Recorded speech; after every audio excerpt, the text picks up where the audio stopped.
Hi, దోసకాయ ముక్కల fry.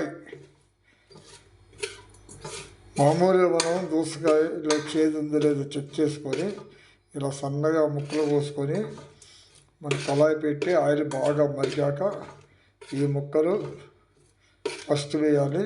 తర్వాత ఉల్లిపాయలు, పచ్చిమిర్చి, పుదీనా, తర్వాత ధనియాల పౌడరు, గరం మసాలా, కారం, ఉప్పు, పసుపు వేసుకుంటే ఇలా చక్కగా ఫ్రై తయారవుతుంది.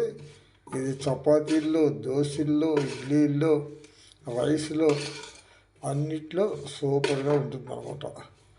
వెరీ సింపుల్, వితిన్ 5 minutesలో అయిపోతుంది. ఒక్క చుక్క కూడా నీళ్ళు లేదనమాట. చాలా టేస్ట్గా ఉంటుంది. చేసుకొని మీరు కూడా తినండి.